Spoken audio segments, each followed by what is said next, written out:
que nos dejan los captores, los verdaderos captores que ellos quieren que nos cuenten? No me digan que no tiene sentido. Me has dejado al Bertrand a medias. Este hombre de aquí se llama Bertrand Mehest. Es un folclorista, como el amigo Jesús. Yo creo que lo conociste en el mismo congreso que yo, en el Vendrell.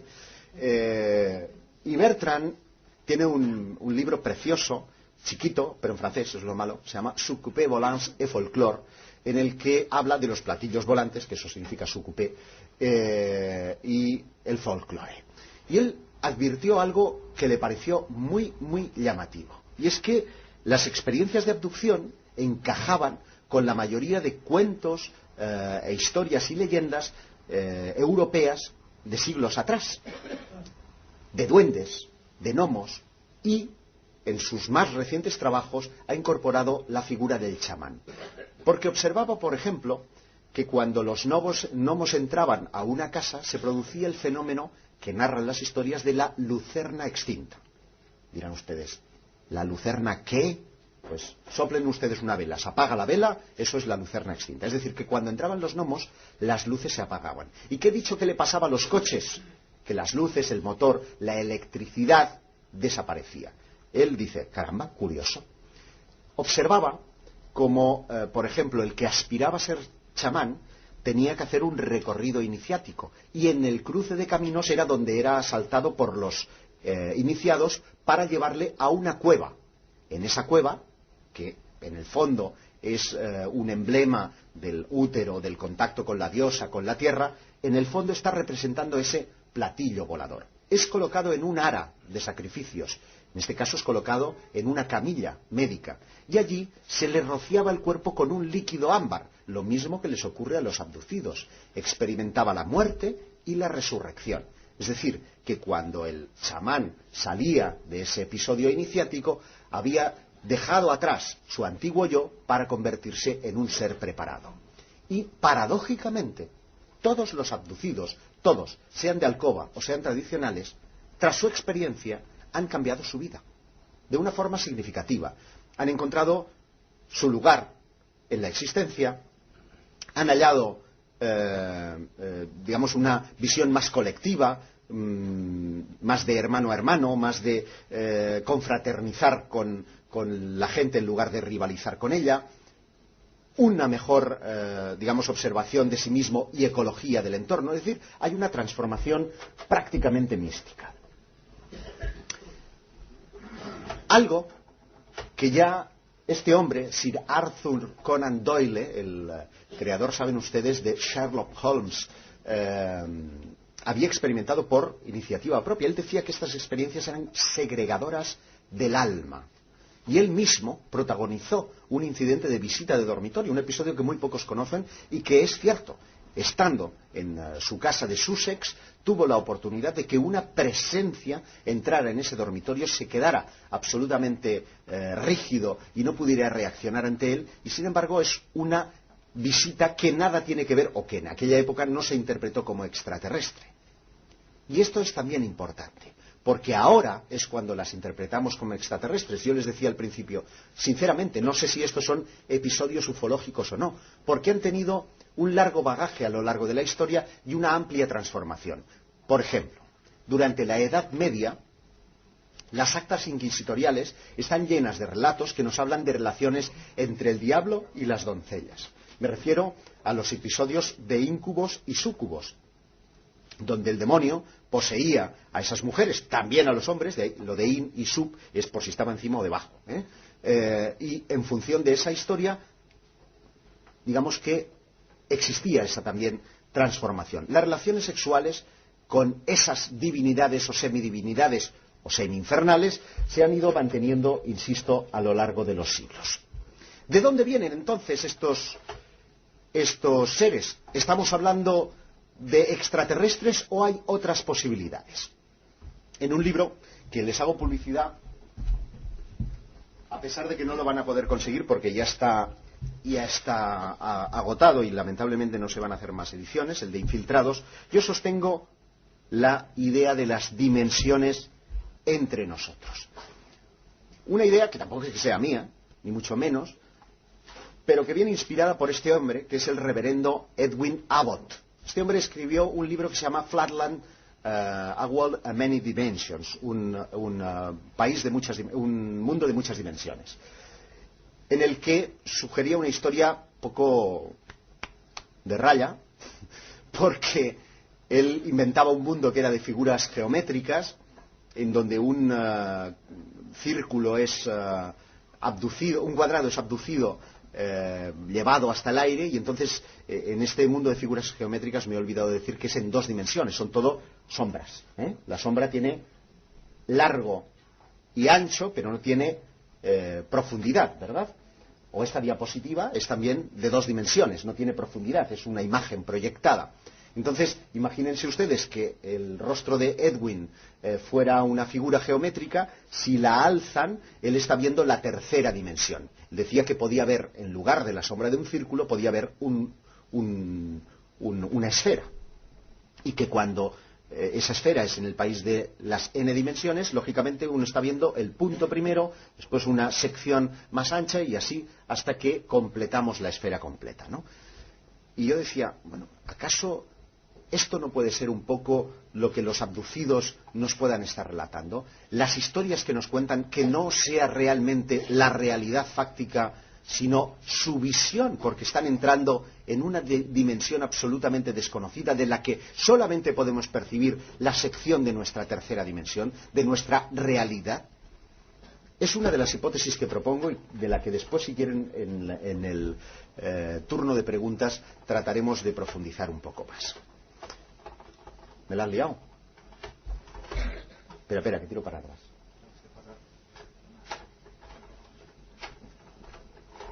Ahí. Pero hay ocasiones en donde el relato de los abducidos parece que la textura del relato pertenezca al mundo de los sueños, a lo onírico. Porque hay muchos que dicen, sí, vinieron a mi cama, yo atravesé la pared y llegué hasta el platillo. Y tú dices, bueno, espera, ¿cómo que atravesaste la pared? No se puede atravesar una pared. Claro, no se puede atravesar físicamente, pero si es un sueño, pues es un sueño y ya está. Pero es que hay sueños que no parecen pertenecer al mundo de los sueños, en la medida en la que han dejado heridas y cosas en nuestro cuerpo, que ahora analizaremos, que nos hacen pensar en que esas historias son reales y no del mundo de los sueños. Pero, sin embargo, la textura del relato en sí es propia de ser un sueño, es una textura onírica. Y la clave, en mi opinión, está justamente en el procedimiento, en la hipnosis. La hipnosis, como he dicho, es, en este caso, el meollo de la cuestión. Si creemos lo que dice la hipnosis, a pies juntillas, y la hipnosis será el relato cronológico de las cosas que han sucedido. Pero cabe otra posibilidad, que además se demuestra a un nivel terapéutico en muchas otras aplicaciones de la hipnosis, y es que lo que nos cuente la hipnosis sean en realidad iconos, sean en realidad disfraces, sean en realidad símbolos de una realidad que no entendemos. Esto es muy fácil de explicar si yo les digo que ustedes han visto algo que no es de este mundo y tienen que describirlo con palabras de este mundo. Unos describen objetos que han visto en el ovni, pues que parecía una maquinilla de afeitar, o era cosas con los que ellos relacionan, pero que no es eso. Los escépticos se cogen a eso para decir, va a haber una maquinilla de afeitar o una escalerilla. Bueno, es que no es eso. Te está diciendo que eso es lo que se asemeja, que eso es lo que se parece. Por lo tanto, somos víctimas del lenguaje y estamos empleando el lenguaje para entendernos. Y el lenguaje se queda corto cuando estamos frente a algo que desconocemos, frente a algo que nos es absolutamente ignoto. Hay, además, otra historia fantástica, y es que en hipnosis solemos contaminar el relato con nuestra propia imaginación, con nuestros propios deseos, con nuestros anhelos y también con nuestros miedos. Hay un ensayo realmente fascinante que prueba, por ejemplo, lo que se llaman falsas memorias o falsos registros. Me refiero a personas que han relatado o han descubierto en una consulta terapéutica convencional, psicológica, en la que han empleado hipnosis, que un pariente les había violado siendo chicos, y han denunciado al padre, al tío, a quien fuera. Se ha abierto una investigación policial y después resultó ser que no, que entre la contaminación del cine, los comentarios de las amigas, tal, nos ha parecido que y aquello no tenía un fundamento ni jurídico ni real, sino que hemos adornado esa historia. Bajo ese pretexto, este hombre que se llama Lawson cogió a un montón de alumnos de su departamento, de la universidad, con el propósito de demostrar que los episodios de abducción estaban en nuestro coco. Cogió a gente a los que hizo una hipnosis con unas mismas preguntas, lo que llamaba él inducción. Eran preguntas con mala leche, preguntas que lo que hacían era guiar a la persona para que terminara respondiendo un mismo esquema. Conclusión, que todos describían un proceso de abducción aun sin tener documentación ni idea de cómo eran esos procesos de abducción realmente. Es decir, nuestra mente, aunque no tengamos consciencia, ha captado un montón de información que procesa, hace un cóctel y convierte en lo que queramos. Pero hay un suceso verdaderamente significativo en ese sentido. Una discusión abierta a raíz del experimento de Lawson. Y es que una psicóloga, Rima Laibow, se dio cuenta de que había una distinción entre los alumnos que contaban una experiencia de abducción y los abducidos reales. Y es que los unos experimentaban lo que se llama estrés postraumático. ¿Qué es esto? Pues miren, imagínense ustedes un soldado que ha estado pegando tiros en Irak. Ha regresado a los Estados Unidos, ha vivido experiencias verdaderamente traumáticas, experiencias reales, y cuando está en un comedor y oye el tintineo de los comedores, le viene a la mente de una forma inconsciente el ruido de las metralletas. Empieza a sudar, su corazón se acelera. Es decir, hay unas reacciones psicofísicas que no controla y que están exponiéndose de una forma verídica. Esto no lo padecían, este estrés postraumático no lo padecían los experimentados de Lawson, pero sí lo padecían los verdaderos abducidos. Es decir, que el trauma era real y era además, decía Laibow, muy parecido al de una violación. La mayoría de ellos, además, expresaban la experiencia prácticamente como una violación. Casi en el 90% de los casos de abducción se describen personajes exactamente iguales.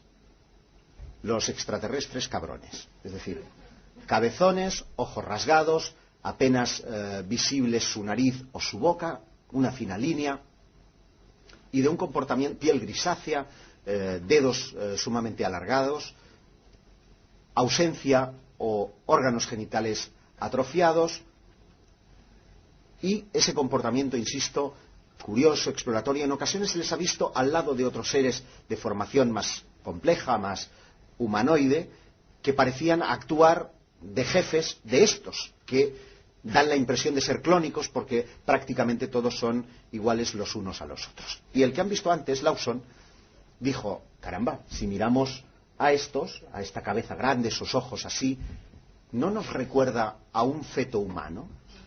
Y entonces empezó a pensar si realmente eso que yo les estaba sugiriendo que podían ser símbolos, ¿no serían acaso símbolos del nacimiento? Es decir, un trauma del momento más difícil con el que hemos venido a nuestro mundo. Es que somos cabrones, ¿eh? Ya venimos con el trauma. Ya al nacer, ¡pam!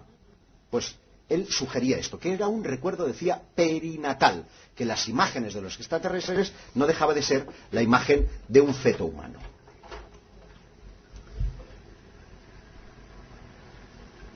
He hablado del trauma, pero también quiero hablarles de las consecuencias. Hay un libro titulado Proyecto Omega en español y escrito por un doctor que se llama Kenneth Ring, el señor Anillo, es el señor de los anillos.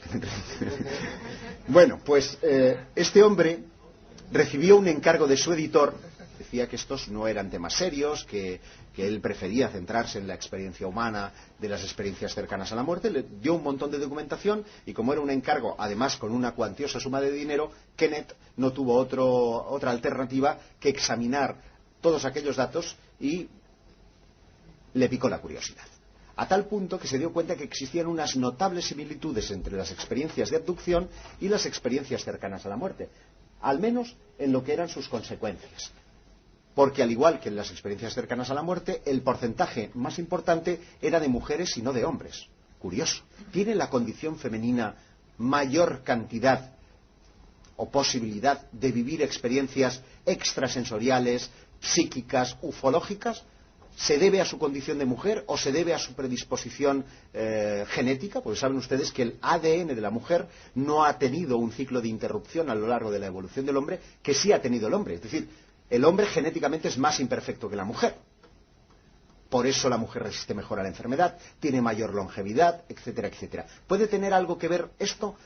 Lo es por la condición femenina, lo es porque estos cabrones vienen solamente a follar y punto. Vamos a hablar claro. Es decir, no lo sabemos, pero es un dato a tener en cuenta. Todos, en cualquier caso, tras la experiencia de cuasi muerte, sí terminaban llegando a las mismas conclusiones que los abducidos. Es decir, veían el mundo de una forma diferente, perdían su miedo a la muerte, recibían una sensación de mayor coherencia en su alrededor, su papel en la vida claramente definido y una sensación más ecológica, espiritual de su concepto de la vida.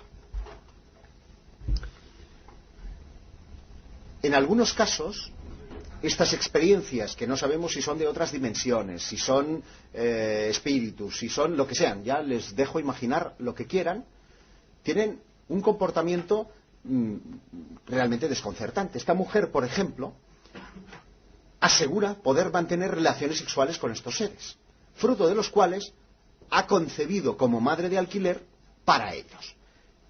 Ella ha transformado a tal punto su vida que se cree alguien elegida para una determinada misión. Es lo que yo llamo una infiltrada.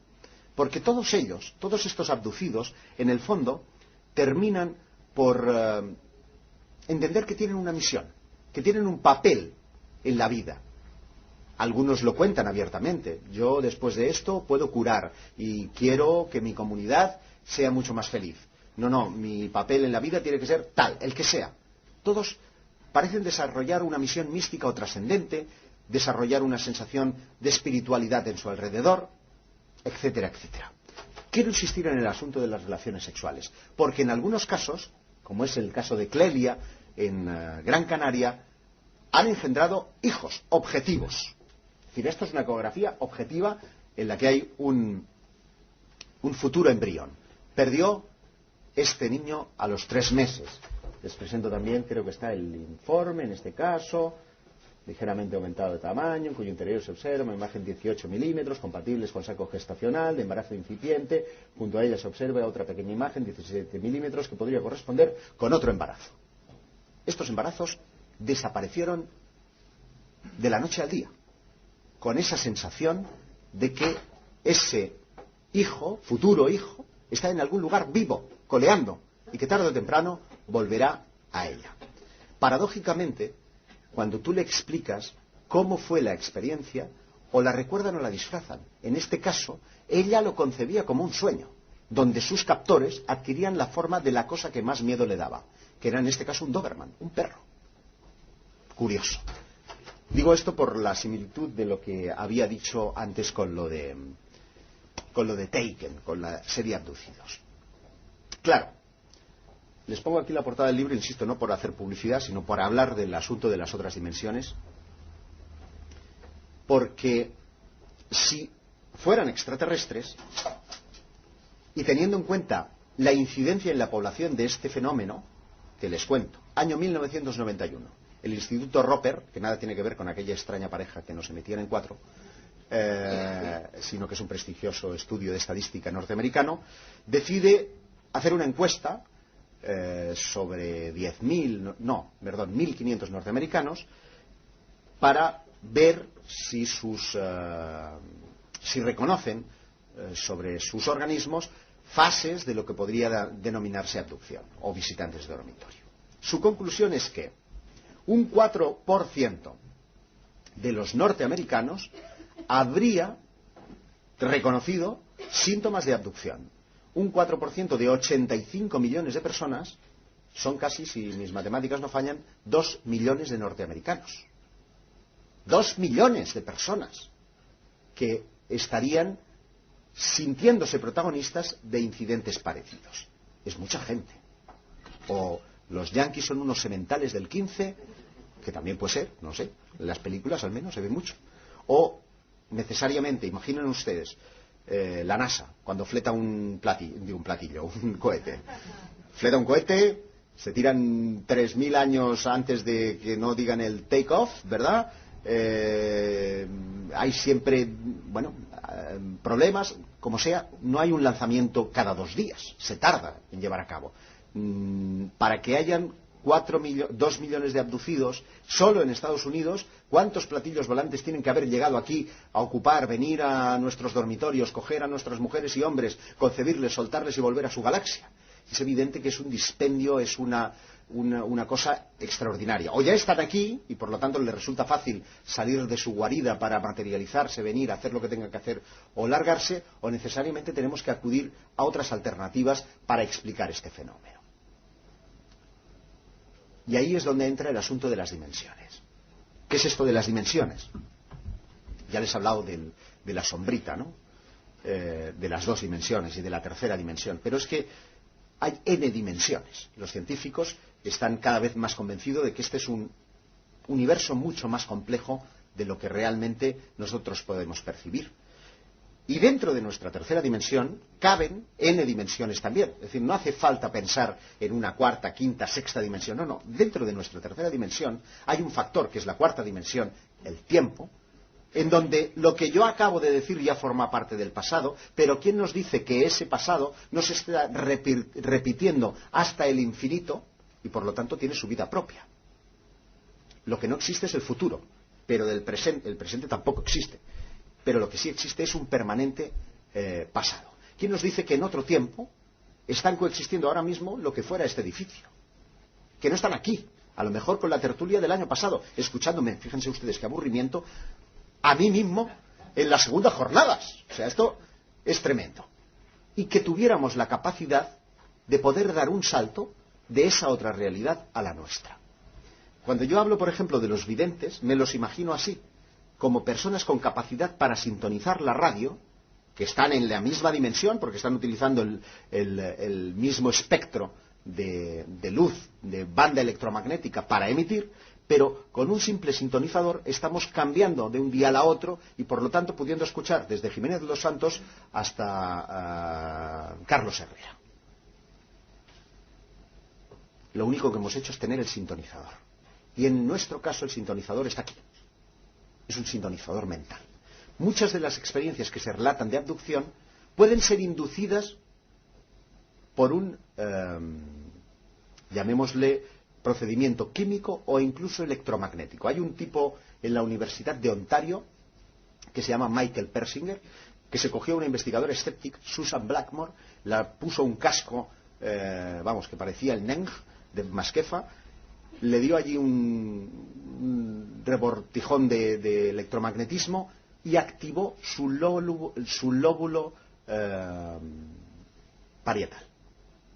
Y se dio cuenta que cuando activaba el lóbulo, ella tenía sensaciones cenestésicas, es decir, sensación de flotar, como la que describen los abducidos cuando son transportados hasta el platillo, y que se producían imágenes alucinatorias, que evidentemente, como ella era escéptica, no interpretaba como extraterrestres porque tenía conciencia de que estaba alucinando, pero podía dar explicación a ciertas visiones que los abducidos relatan durante los procedimientos de abducción. Pero claro, nadie tiene en su casa un generador de ondas electromagnéticas, ¿no?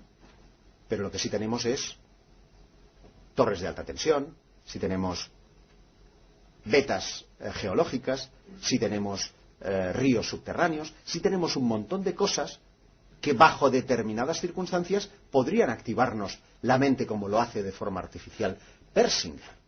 Podrían ser, por lo tanto, estas experiencias una activación especial de nuestro cerebro. Cuando, por ejemplo, hay ahora me tendrás que recordar el nombre, este catalán que hizo ese tratado de la manita muscaria y su relación con los Fericla. Cuando Fericla conjetura en un ensayo verdaderamente fantástico sobre el origen de los gnomos, que en el fondo guardan también cierta similitud con estos, él habla de la ingesta de una seta, de un hongo, que es la Amanita muscarias, que produce efectos alucinógenos que hacían ver, que relacionaron con esos seres que llamamos gnomos o duendes, ¿no? ¿Puede, por lo tanto, la ingesta de determinadas sustancias segregar nuestra alma para ponernos en predisposición a ver ciertas cosas? Claro que yo no le llamo alucinación. Yo le estoy llamando percepción extrasensorial, que estamos viendo ese otro universo que para mí tiene una, llamémosle, coherencia y existencia real y fáctica. Y digo existencia real y fáctica porque hay multitud de casos que nos plantan precisamente cuestiones físicas. Yo he hecho un estudio de cerca de 200 personas en España que han vivido experiencias de este tipo. Es un estudio en donde hay personas como esta, Maribí, que vivía en un piso convencional de Barberá del Vallès, en Barcelona. Este es su perro, Patita. El pato era una imagen para ella que expresaba afectividad. Entre su marido y ella solían regalarse patos para todas cosas. A la perrita la llamaban Patita. En fin, el pato era un símbolo, digamos, de afectividad, de expresar afectividad. No es extraño que cuando estos cabrones vengan le quemen el pato. Esta me ha quedado al revés. Pónganse así, la verán de coña. Esto es como el Canal Plus, cuando entramos a la parte... Ven que hay ciertas quemazones. Bueno, esto estaba en el cabezal de la cama. Y muchos elementos que estaban a su alrededor aparecían como requemados, como si una fuente de calor se materializara en el momento de las abducciones. El calor, queridos, no es sugestión, es real. Esta mujer llegó a obsesionarse a tal punto, eso se lo confieso, que llegó a tirar harina en el suelo para ver cómo eran las pisadas de sus captores. Palabra, ¿eh? Y algo que le sorprendió, empezó a echarle fotos un día a la perrita. Ven ustedes esta especie de mancha que hay aquí. Empezaba a ver ya cosas raras por todos lados. Soy analista fotográfico. Podía ser el cordel de la cámara, que no tenía cordel. No sé, vamos a dejarlo en sombra. En cualquier caso, el perro presentó un buen día unas extrañas calvas a un lado y el otro del culo. Lo primero que pienso yo es, algunos perros lo hacen, que se está mordiendo y se arranca el pelo, ¿verdad?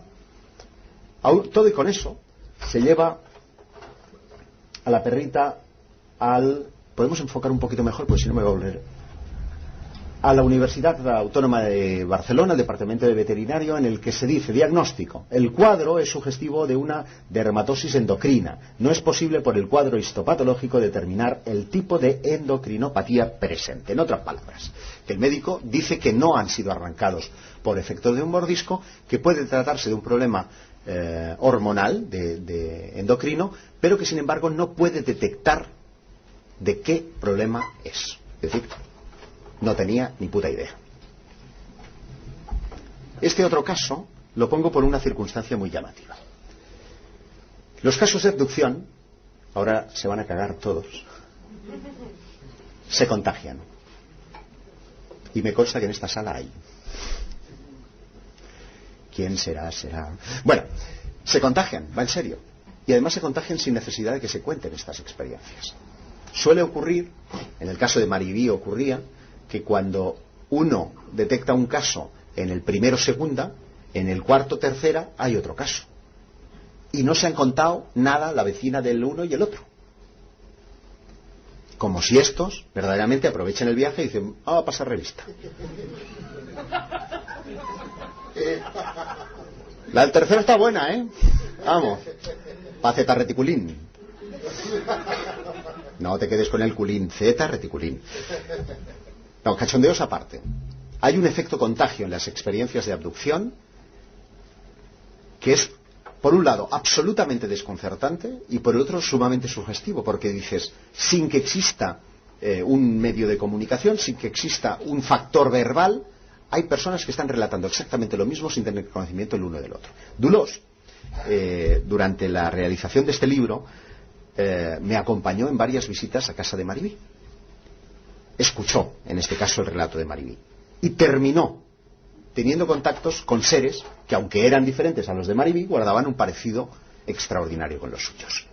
No se conformó solo con relatar cosas de las experiencias, sino que experimentó dermografías en su cuerpo. ¿Qué es este bonito palabra? Bueno, dermo, piel, grafía, gráfico. Es decir, eran dibujos que aparecían en su piel, pues de erupciones cutáneas que formaban en este caso, elementos. No he traído la diapo porque no la he encontrado, pero creo que en el libro, míralo, ahí está, me la he pasado. Aquí está. Experimentó una dermografía, en este caso, fíjense ustedes, que este es el ombligo, y es como el ojo de Dios, un triángulo lleno como imagínense ustedes, unos granitos que se hayan reventado. Esta mujer no padece ninguna esquizofrenia, que pueda permitir un problema disociativo, que pueda permitir que se haya herido voluntariamente, se ha infligido un castigo para demostrar una determinada historia. No, en absoluto.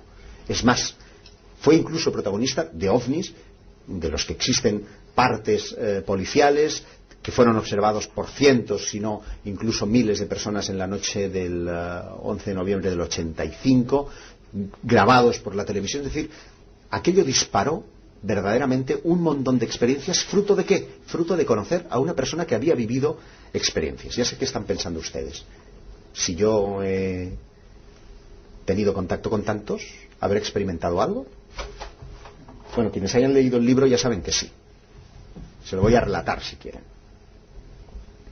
Uno de los casos que estudié en ese periodo, año 1991 o 92, había sucedido en la isla de Gran Canaria, a una buena amiga, además. Fui a su casa y allí tuve oportunidad de, bueno, es que no sé cómo decirlo, de presenciar el paso por delante de la puerta de la habitación donde yo estaba de uno de estos enanos cabrones.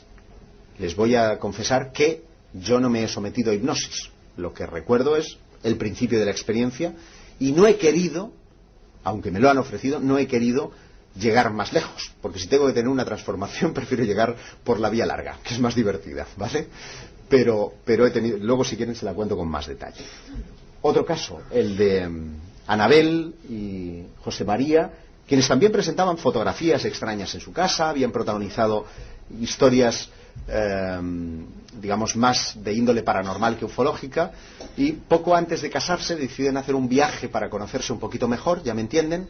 Están haciendo manitas en la playa de Calatuín en Mallorca, y en un momento determinado ella se queda así como un poco fría, el otro está buscando pero no encuentra. Total, que dejan de mirarse el uno al otro, miran para el cristal delantero del vehículo y perciben como del mar hay un platillo volante que se alza. Ese platillo se queda suspendido iluminando el agua.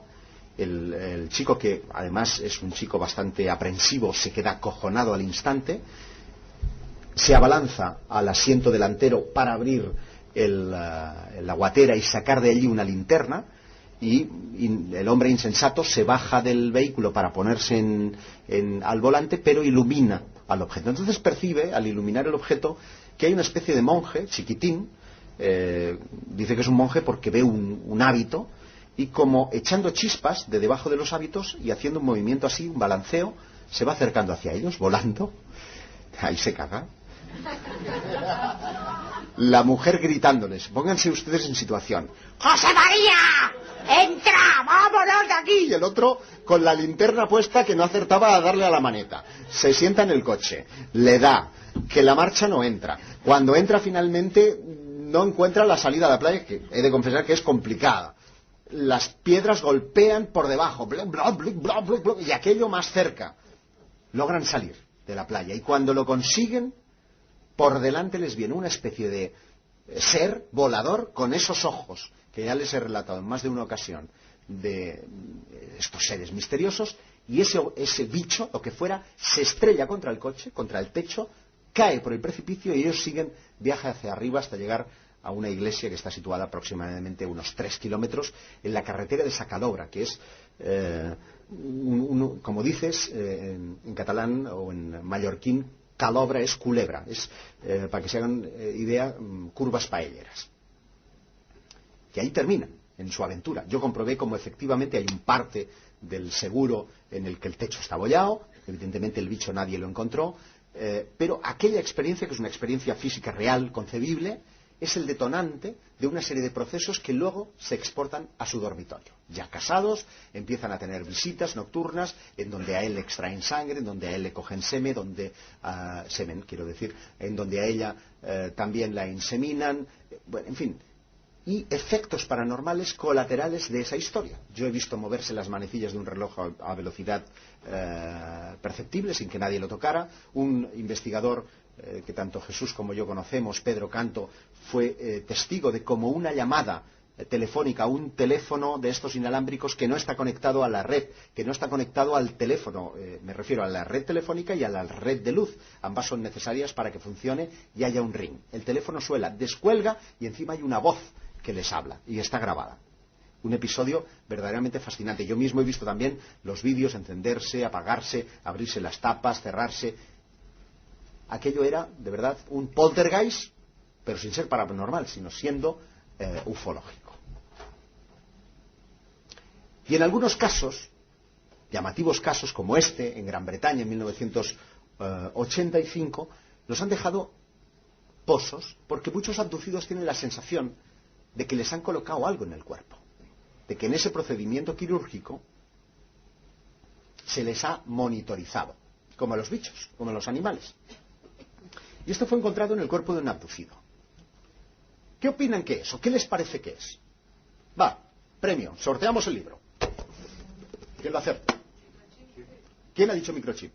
Te ha tocado. Efectivamente, da la sensación de un microchip. Esto no es una revista de ufología, sino que es la página de la revista Nature, que se ocupa de este caso, porque fue un verdadero enigma científico que aún está por resolver, de un abducido que tenía esto en su interior. Lo más usual es que aparezcan, bueno, este es Bud Hopkins, que lo he puesto aquí por otra historia, que aparezcan objetos como este. Esto es una moneda de penique y este es un objeto rescatado del cuerpo de un abducido. Yo conocí un singular personaje llamado Darrell Sims en un congreso en Marsella hace ya algunos años, en el 96 o 97, cuando la historia de la película de Roswell, que se saca del americano una funda de gafas, literal, de este tamaño, él la abre y llevaba una colección de chips extraterrestres. Porque, no se lo pierdan, hay clínicas en Estados Unidos especializadas en la extracción de implantes. Y es curioso, esto no es cachondeo, algunos de ellos se trata de metaloides conocidos, es decir, son aleaciones de metales conocidos en la Tierra, pero que aparecen en los lugares más insospechados. Otros parecen materia propia de un meteorito, pero por ejemplo aparecen en el dedo gordo del pie o en el interior de una fosa nasal, y tú dices, ¿este qué pasa? ¿Que esnifa polvo de meteorito? ¿O pegándole una patada a un meteorito que se ha encontrado en el campo? No, no hay razón aparente para que esos objetos estén allí. Siempre al lado de nervios importantes que parecen ponerle en comunicación con el sistema nervioso central. Y algunos han intentado rastrear inclusive frecuencias por si aquello pudiera ser una especie de transistor o de emisor radioeléctrico. A tal punto llegaron que en el microchip que antes, o presunto microchip que antes veían, los de la Intel de Toronto llegaron a pensar que podía tratarse de parte de la circuitería de un elemento más complejo. Pero ahí ha quedado. El asunto de los implantes lamentablemente se estrella siempre contra el mismo muro. Y es que son metales, no son cosas prefabricadas. No sabemos qué hacen allí, no sabemos cómo han llegado, sí sabemos que están. Y que están siempre en personas que dicen ser abducidas. Qué feo es. Dicen que este es el futuro de la raza humana, ¿eh?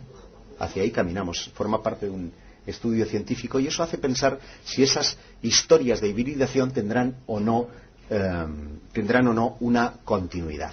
Mientras tanto, parece que los visitantes de dormitorio han querido darnos una cierta tregua.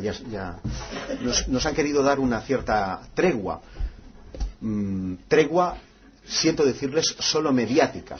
Porque lo que sí sabemos es que se siguen produciendo el mismo nivel de actividad de casos de visitantes antes que ahora, solo que la época friki de la televisión en este país, como en otros países del mundo, ha terminado relegando los testimonios importantes a un segundo plano o quedándose en la más absoluta oscuridad para dar plano a aquellos que quieren sacar de esto una determinada tajada, sea en forma de economía, sea en forma de popularidad o sea en forma de lo que sea. Yo solamente sé una cosa, y es que quien se ha enfrentado a un enigma de estas características termina transformado como persona. Y ese, para mí, es el propósito mismo de la abducción, la de preparar a la humanidad para algo, la de crear una quinta columna. ¿Saben qué significa este término? Está acuñado a raíz de la Guerra Civil Española, del sitio al que se está sometiendo a la ciudad de Madrid, y que cuando Franco está con 4 frentes asediando a la capital, es gracias a la quinta columna, a los infiltrados dentro de Madrid, que pueden hacerse con la ciudad. Bien, pues los quintacolumnistas de nuestro mundo, los que tienen que dar el chip, el cambio, de ese cambio esperado a la humanidad, están ya entre nosotros. Y solo saben que han sido abducidos, pero no cuál es su misión. Ahora nos toca desvelarla a nosotros. Muchas gracias. Ahora vamos a empezar con un ciclo de preguntas. Yo antes que nada quería preguntarle a la gente del público si alguien que hay aquí se ha visto reflejado en lo que ha hablado Josep. A ti te lo van a decir. Si alguien ha tenido alguna experiencia de abducción. Tome. Muchas gracias. Guijarro, yo te quería felicitar porque has tratado un tema tan serio como el de las abducciones de una forma muy simpática, ¿no? Y eso es bastante bueno. Eso pretendo. Sí. Pero quería hacerte una pregunta, mejor dos. Mejor dos que una. En primer lugar, si de los casos que tú has estudiado, ¿qué porcentaje crees tú o has deducido tú que pueden haber sido causados por seres de otro mundo?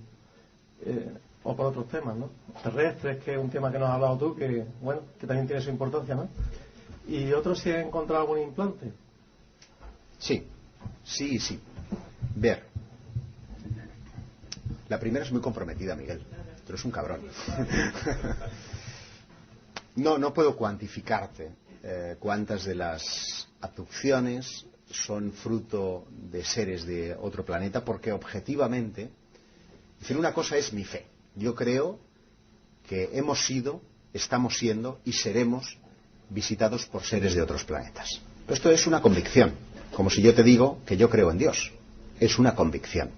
Yo no te puedo traer a Dios desde la ciencia, te lo puedo traer desde el corazón. Y lamentablemente a los extraterrestres me pasa igual. Yo te los puedo traer desde el corazón, pero no te los puedo traer desde la ciencia. Y cuando estoy en este ágora, nunca mejor dicho, pues yo tengo que venir con la responsabilidad de explicar lo que yo sé. Y lo que yo sé es en parte, lo que os he contado esta noche. Que tengo el convencimiento de que algunas personas que yo he examinado, algunas incluso hasta las conoces tú, de tu región de origen, de Murcia, que han tenido visitas que no tienen una explicación y que se contextualizan dentro de lo extraterrestre, posiblemente.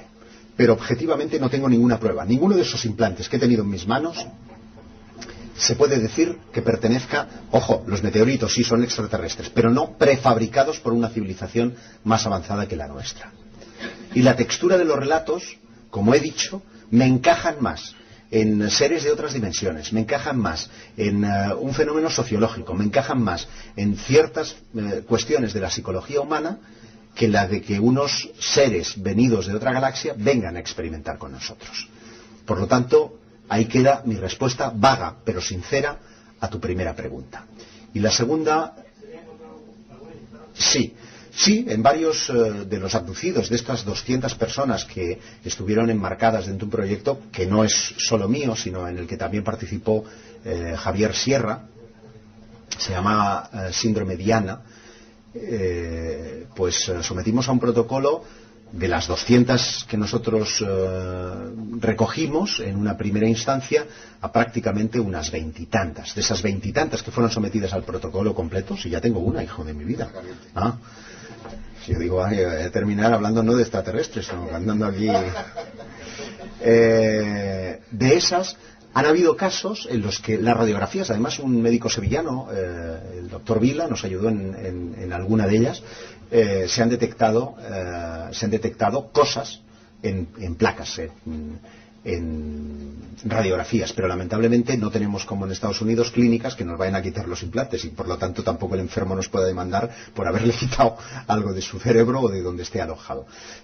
Han sido detectados, pero no han sido extraídos. Hola, buenas noches. Aquí. ¿Dónde estás? Aquí Que no detrás de la columna, ahora. medio escondida. Le quería hacer dos preguntas. Una con respecto a la perrita, cuando le aparecieron esas señales de mordisco. Sí. ¿Qué es lo que se ha determinado que tenía de verdad? Porque a mí con una perra de una amiga con la que nos fuimos a campo nos pasó lo mismo y yo le decía que era un mordisco en los dos costados y también exactamente en los igual. dos costados, pues es la misma y se le caía pero una perra grande, una husky preciosa, pero igual, como si lo hubieran hecho así, pero se le caía el pelo y no sabíamos de qué. Pues fíjate qué curioso. En este caso la la Facultad de Veterinaria de la Universidad de Barcelona no pudo determinar qué era la causa. Descartó que se tratara del mordisco, pensaba que podía ser una endocrinopatía, es decir, un problema hormonal, pero no lo detectó. Por lo tanto, el dictamen es desconocido. No se sabe. Nosotros, ella no le lleva al veterinario ni nada, pero no dejaba que se le tocara ahí. No dejaba. Y la siguiente pregunta era que al haber hablado de la cuarta dimensión, si consideras que has entrado en ella o has visto algo de la cuarta dimensión. Yo creo que más de uno, ¿no? De los que estamos aquí hemos tenido alguna premonición, algún sueño, alguna circunstancia que nos hace pensar que la realidad no es solo lo que están viendo y captando nuestros órganos sensoriales, sino que hay algo más. Y dentro de ese algo más, unos tienen la facultad de ver mucho y otros solamente de intuir cosas. Pero yo creo que sí. Por aquí. Jordi va a pegar ahora más kilómetros que la maleta del fugitivo.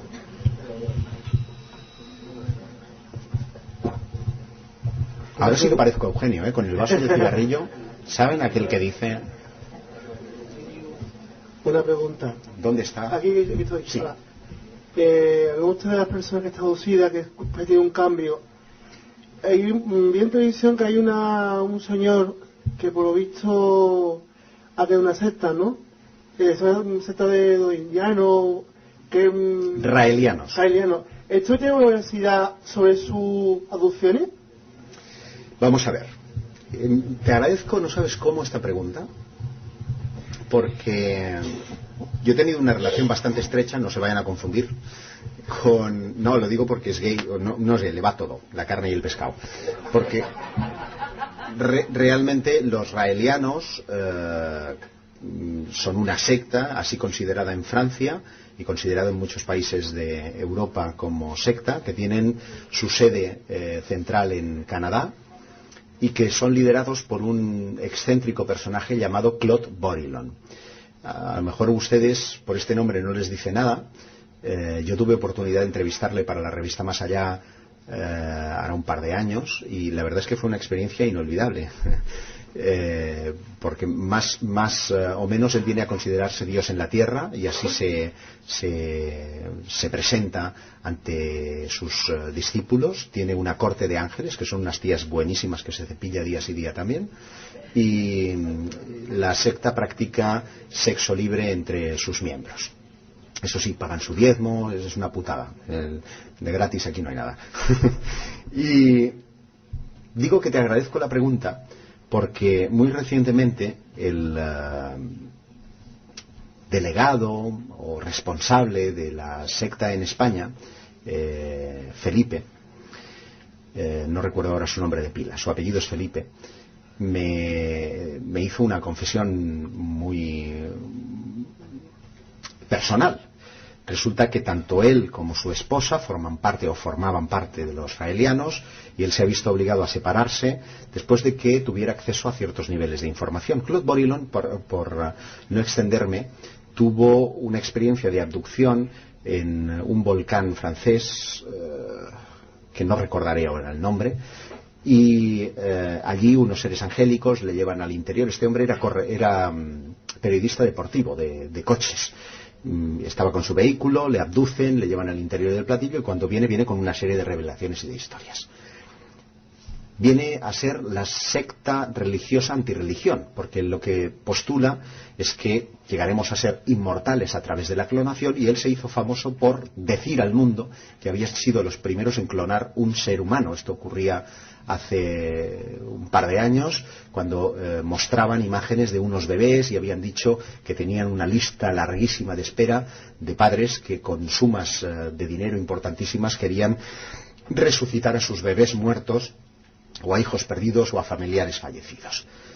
Y este hombre, que ahora se ha visto, como digo, obligado a separarse porque la mujer sigue en la secta y él se ha salido por haber contado cosas en abierto en la televisión que de alguna manera ponían en tela de juicio el relato de Claude Bourillon, ha llegado a saber la procedencia de los relatos. Este hombre no se inventó nada, sino que lo copió literalmente de libros que ya existían de literatura de ficción y que aplicó a su relato. Esta información es nueva, no ha sido todavía publicada y está para un futuro artículo que pienso hacer tarde o temprano. Pero efectivamente se trata de un impostor, de un sectario que lo único que pretende es enriquecerse, vivir bien y crear nada menos que una sede de los Elohim, a los que él llama los mensajeros de Dios, a esos ángeles que vendrían a manifestarse aquí para bueno, él ser su embajador en la tierra, Cristo en la tierra, ni más ni menos. Son absolutamente ficticias, ya te digo que las ha cogido de relatos literarios, de novelas. Y te puedo decir los nombres que ahora mismo no los tengo porque me has pillado en bragas.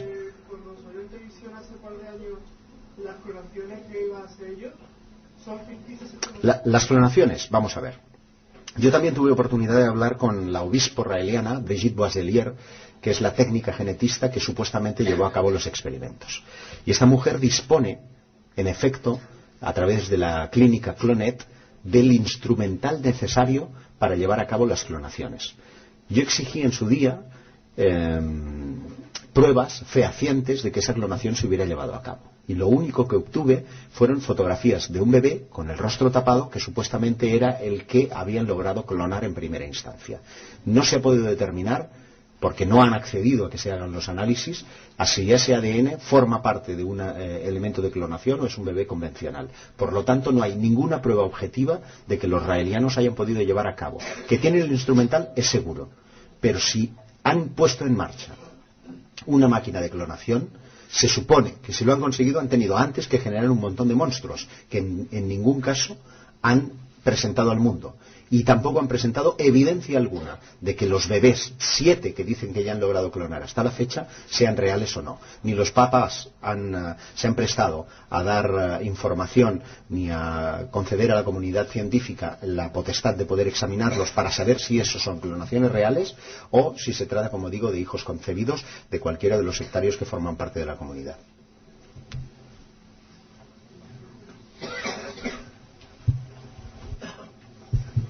Hola, buenas noches. Mira, quisiera saber, bueno, dos preguntitas. Una, ¿cuál es tu opinión personal sobre todo en los casos de ufología en Norteamérica, si está detrás del aparato militar americano? En muchos casos de OVNI, no sé si abducciones también, pero de OVNI creo que sí, que son muchos casos de secretos militares de ellos mismos. Y otra pregunta es si lo que hablaba antes, creo que has dicho akinesia, ¿no? A mí me pasa eso. A mí me habían dicho que era parálisis del sueño también, no sé si es lo mismo. Muy interesante lo que me cuentas. ¿Tú la sufres? Yo lo sufro muy a menudo. Y cuando conocí a una persona que también le pasa igual que a mí, a donde vivo ahora, a mi vecina también le pasa, y fue como ver deseando conocer a alguien igual que yo. Y se pasa muy mal porque viene de abajo hacia arriba, es como un escalofrío muy potente. Y a mí, personalmente, solo me deja mover los dedos de la mano. Entonces ya mi mujer está avisada de cuando me ve que muevo los dedos o que rasgo lo que es el cabecero de la cama, me mueve. Porque se pasa muy mal, muy mal. Yo a base de mover los dedos se me pasa. Personas me han dicho que siga y que no me mueva a ver qué pasa. Pero es que inconscientemente te hace mover los dedos porque es que es un miedo que, yo sé, parece que te vas a quedar sin moverte ya de por vida. Bueno, pues gracias por tu testimonio y voy a intentar aclararte ambos extremos. El primero, en efecto, Estados Unidos, pasado el año 2000, hizo una multitudinaria rueda de prensa en la que un coronel de la USAF venía a decir nada más y nada menos que los ovnis vistos hasta el año 67-68 formaban parte de maniobras militares y de prototipos secretos que estaban efectuando ellos y que utilizaban deliberadamente el disfraz de los ovnis para que la opinión pública no se interesara por esos vuelos de aviones o prototipos que ellos estaban llevando a cabo. Yo no me lo creo. Es decir, que eventualmente se haya utilizado como herramienta política o de distracción de la sociedad que un avión sea un ovni, pues vale. Decir que los 40 millones de avistamientos registrados en el mundo desde el año 47 hasta la fecha forman parte de prototipos secretos es reírse en la cara de los militares, porque obviamente los prototipos son máquinas que se están experimentando y que se suelen experimentar en áreas de experimentación por una sencilla razón. Si es un prototipo y se está probando, tú no pones un prototipo encima de una ciudad con el riesgo que conlleva de que caiga y deje de ser secreto. Lo pruebas para eso tienes el área 51, ¿vale? Consecuencia, es evidente que era una maniobra, una vez más, de disuasión o de quitar hierro al asunto de los no identificados. ¿Que hay prototipos? Sí, desde luego, ni todos los ovnis son militares, entre otras cosas porque no ha lugar a que Estados Unidos y Rusia, en tiempos de la Guerra Fría, habilitaran una línea caliente, no para hablar de erotismo, sino para distinguir justamente si eran armas del otro y el del otro si eran armas del uno, porque no tenían ni idea de lo que eran verdaderamente los ovnis. Por lo tanto, el fenómeno ovni para mí es genuino y tiene un origen no humano. Y lo prueban, por ejemplo, los estudios llevados a cabo por la Fuerza Aérea belga cuando una oleada trajo consigo 850 informes, muchos de los cuales fueron filmados y registrados por cazas de Bélgica, o proyectos de investigación llevados a cabo por universidades tanto europeas como norteamericanas que parecen dejar un amplio margen al factor desconocido como explicación para el fenómeno ovni. En cuanto a la parálisis del sueño, esta es la última de las explicaciones que los científicos han querido encajar el asunto de los visitantes de dormitorio. Lo que le pasa a tu cuerpo y a tu cerebro es que funciona de forma disociada. Y me explico, Tu cerebro se despierta mientras tu cuerpo permanece dormido. De manera que, pónganse ustedes en el choque. Él no puede moverse porque está dormido su cuerpo, pero su cerebro ya está funcionando. Y está funcionando como soñando despierto. Por lo tanto, muchos científicos lo que dicen es esa imposibilidad que dicen los abducidos de moverse es porque el cerebro sigue estando, porque el cuerpo sigue estando dormido, y como el cerebro ha entrado en acción, pero no está en la acción vigil, sino que sigue en un estado alfa, todas las cosas que serían producto de los sueños parecen realidad y son interpretadas como realidad cuando en realidad pertenecen al mundo de los sueños. Eso es lo que se llama parálisis del sueño y que padece un 1,7% de la población mundial. De manera que el hecho de que además me digas que en tu misma escalera hay otra persona que padece lo mismo, estamos en el efecto contagio del que yo os hablaba antes. Curioso, ¿verdad?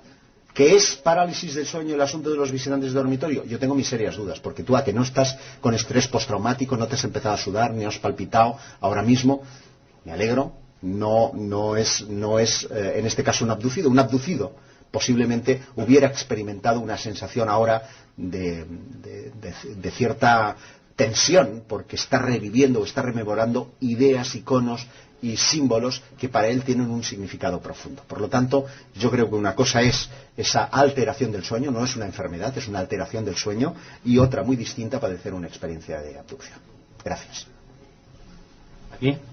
Sí, yo quería saber, que escuché hace poco en radio, de que en Argentina había caído un objeto no identificado y habían ido a una expedición a ver si encontraban algo, si sabías algo. Pues sé lo que tú, a través de los medios de comunicación, no he podido seguir todavía muy a fondo la historia. Lo que sé es que por lo que me decían los compañeros de allí, ha empezado una cierta maniobra de encubrimiento. Hay testigos que vieron caer algo. Cabe la posibilidad de que se trate de algo identificable, no identificado, pero identificable en un futuro.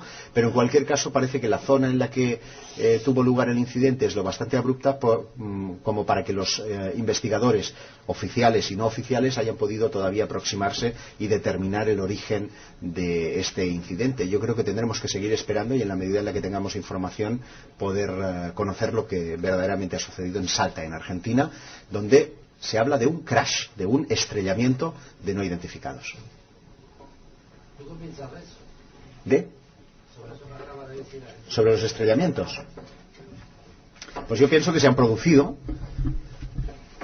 al menos uno, del que más información dispongo es del incidente Roswell, que ocurrió en julio de 1947, y de lo que es innegable es de la primera parte del incidente, es decir, del que está documentado, del que el ejército manda una nota oficial a los medios de comunicación diciendo hemos capturado un platillo volante, y cómo después asistimos a una maniobra parecida a la de Salta, en la que cuando el gobierno calcula el calibre de lo que tiene en manos, pone en marcha una cortina de silencio tan brutal que hasta los propios norteamericanos olvidan el incidente hasta la década de los 80, cuando Stanton Friedman, cuando William Moore, cuando otros investigadores norteamericanos empiezan a recoger testimonios que dicen, no, como un globo sonda, aquello echaba humo, aquello era de metal, aquello, y empiezan a reconstruir el incidente. Ahora bien, ni la autopsia famosa del extraterrestre, ni muchos de los que después se han sumado al carro de los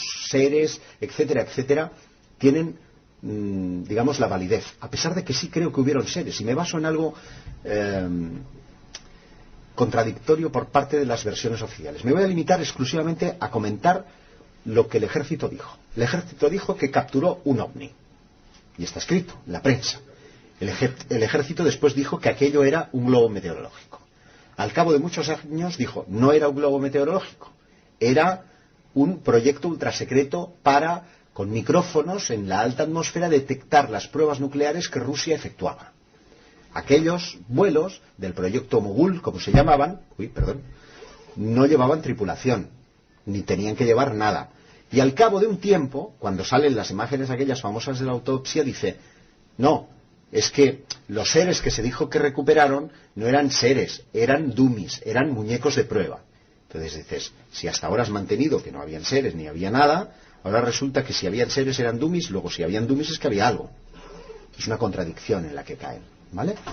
Para mí ese incidente es genuino y auténtico.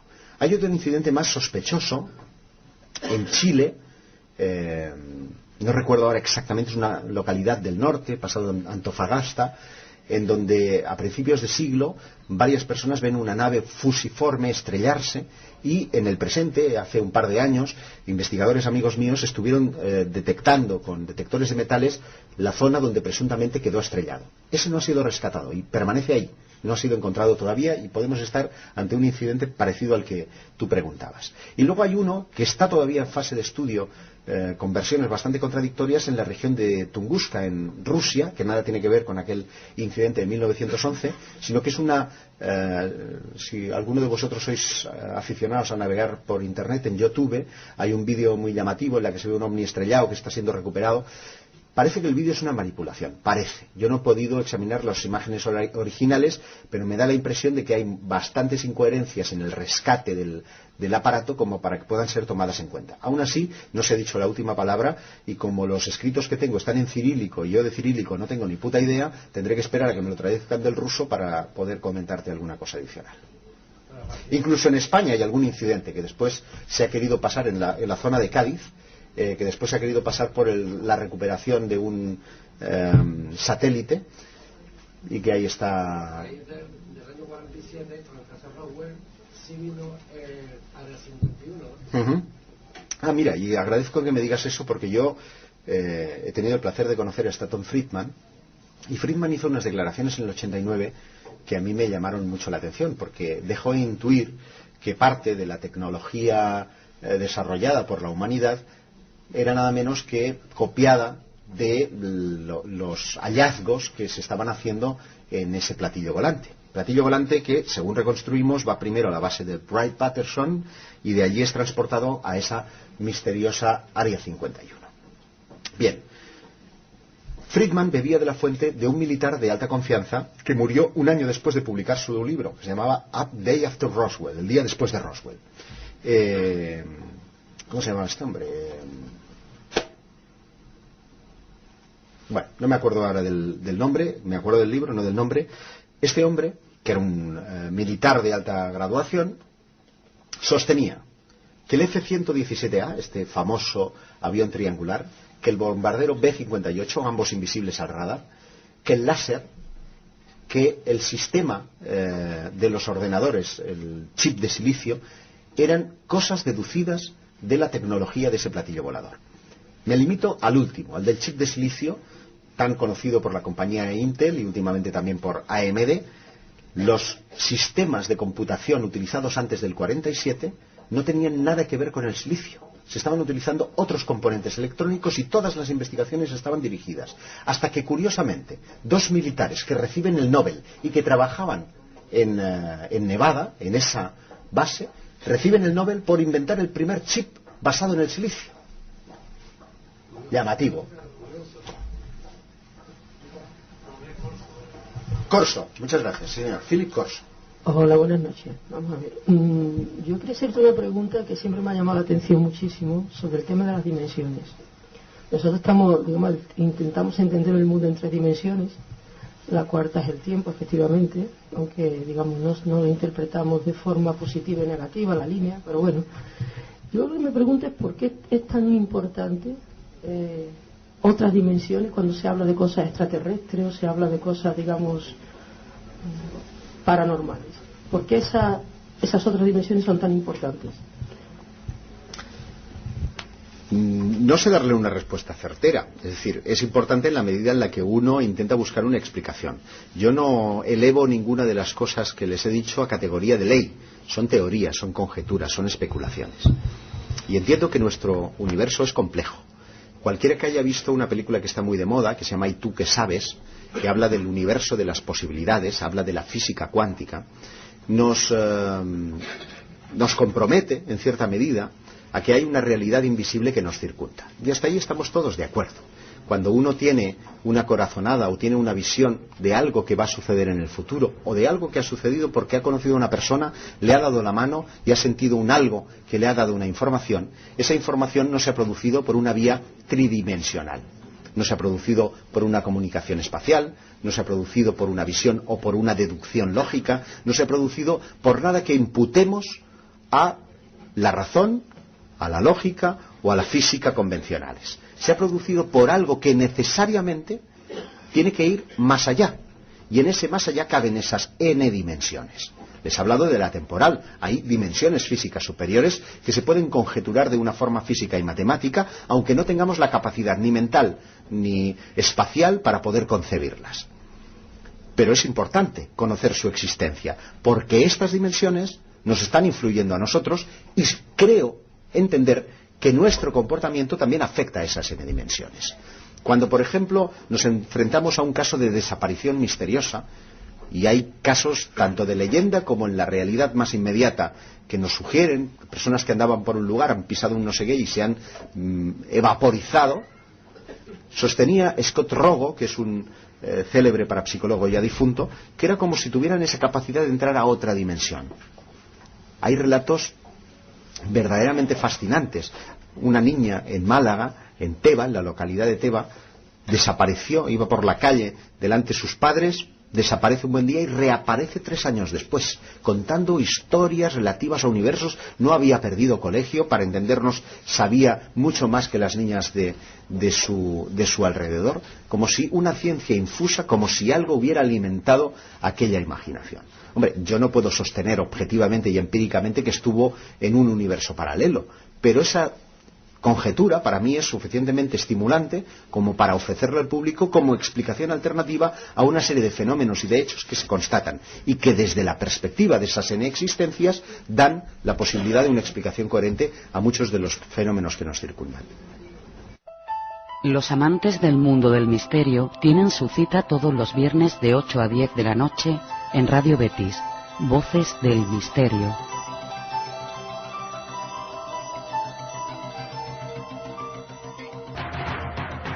Pues hasta aquí un programa especial de Voces del Misterio, uno de los programas que les van a acompañar durante todo el verano, que como les comentábamos en la presentación del mismo, van a ser programas especiales, programas monográficos donde vamos a abordar un tema en profundidad, un tema tocado por el especialista más destacado de la materia que vamos a disertar.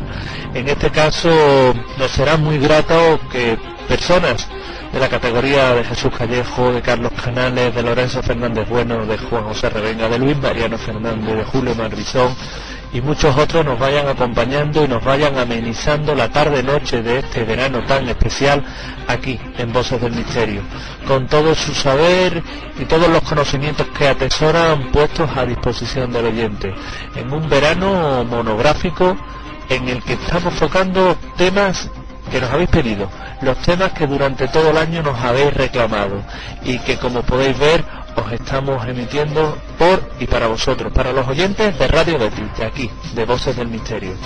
Será hasta la semana que viene, donde tocaremos otro interesante tema con un investigador que no se deben de perder. No nos dejen, no falten a su cita. Será aquí, el próximo viernes, de 8 a 10 de la noche.